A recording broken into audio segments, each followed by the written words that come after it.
Hello, today we're going to be discussing the grand conjunction. And I'm going to shoot straight through this today. I couldn't let this go by without me talking about it. But I'm going to give you a different way of looking at this grand conjunction.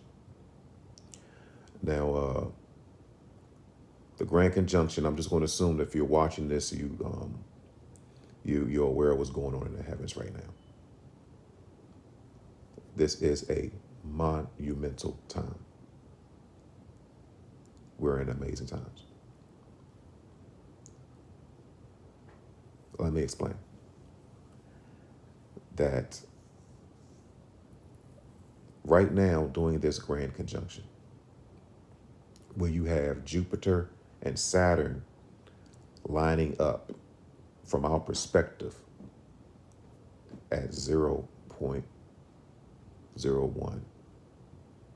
degrees apart from each other.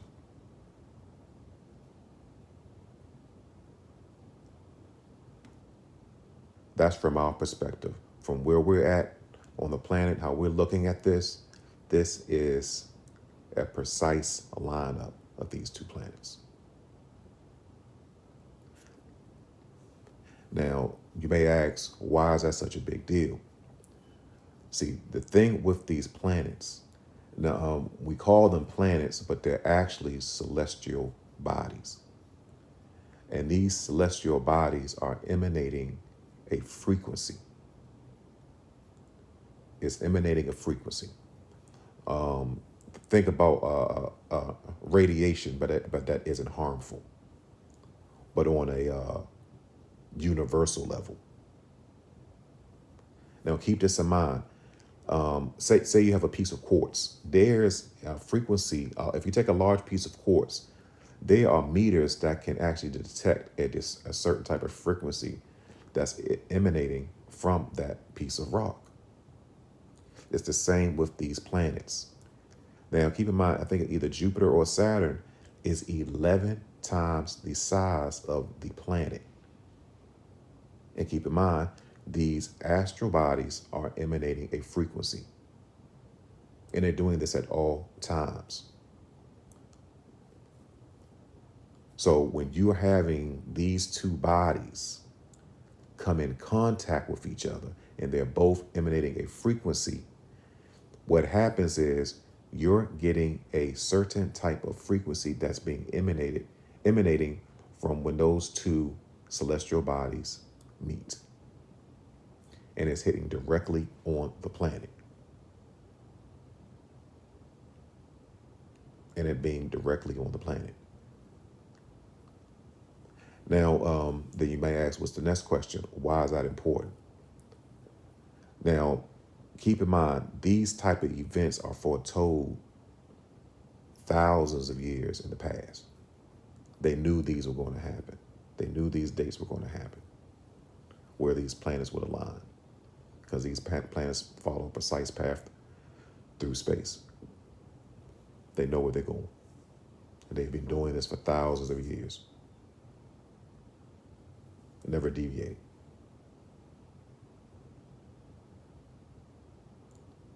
But when these planets come in contact at these degrees, especially when they're being beamed at the planet, it's foretelling something that's going to happen on the planet. Let me explain. The birth of Jesus Christ was corresponding with an alignment of planets that was happening in the heavens. The story of the three wise men, those were actually symbolizing three astral bodies lining up behind each other. Could there have been three wise men or kings looking for Jesus at that time, as the story goes? Quite possibly, but it was also talking about an astrological event that was happening in the skies that foretold the birth of Christ. Or some may call it a Christ consciousness. That's what these events do. They're emanating a frequency. Now, this one was one thing that caught my attention with this. They were calling this merger of the planets the Christmas star, because uh, when those planets come together, and keep in mind, they're bright. From our perspective, they look like stars. They look like stars when they come together. They're emanating an energy. They light up the sky. So when these two planets came together, it emanated an energy. It made it look like it was a star in the heavens. They called it the Christmas star or the Christ star.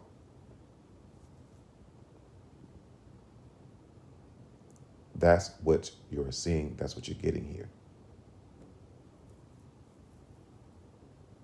And I just thought it was odd, not odd, but peculiar that they were calling this the Christmas star. Man, this was happening during Christmas time, like the 22nd of December. It was something like that. It wasn't too far from Christmas. All this is happening.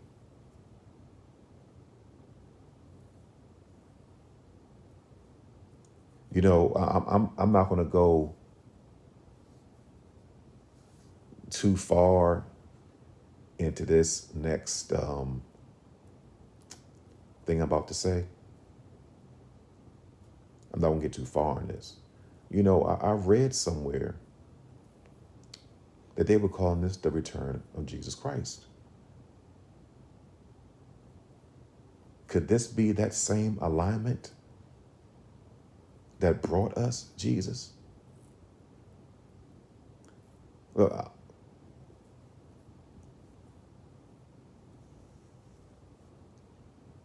I'm just saying I read that somewhere.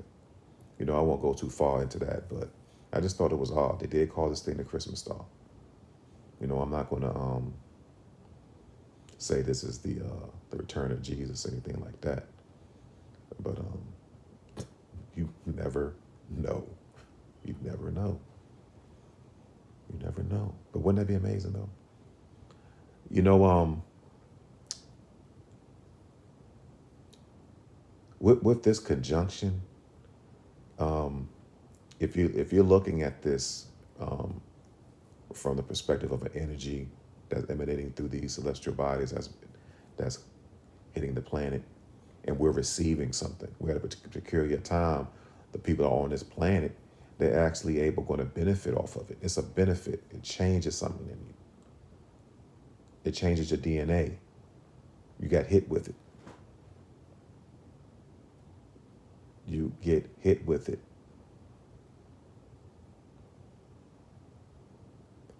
There's a school of thought that says that's the part of the ascension. There's a word floating around having a lot to do, right, and was corresponding with what's happening in the skies. Now, this thing called the ascension has been, me personally, maybe it really started catching on maybe about in the last 10 years. Maybe in the last 10 years, you start hearing this, maybe a little less. You started hearing the word called the ascension, where people are moving to the fifth dimension. That's corresponding with these astrological events that's happening in the sky. Now, what these people are meaning by moving to the fifth dimension, it means you're seeing things from a different perspective. Your eyes are opening up. You're above it. That's actually what they mean by that. The fifth dimension. You are actually no longer a third dimensional being.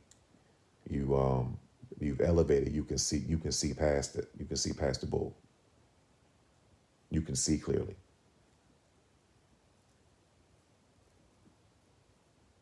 And that's a big deal. That's a lifting of the fog. That's the lifting of the fog. You came out of it. So if you're in a position where you could actually benefit off that, and you actually receiving these energies, and you're able to see clearly now, oh bravo, bravo. So I hope that I've given you another way of looking at this, with as far as the frequencies and the astral celestial bodies. And I'm going to keep this brief. And good day.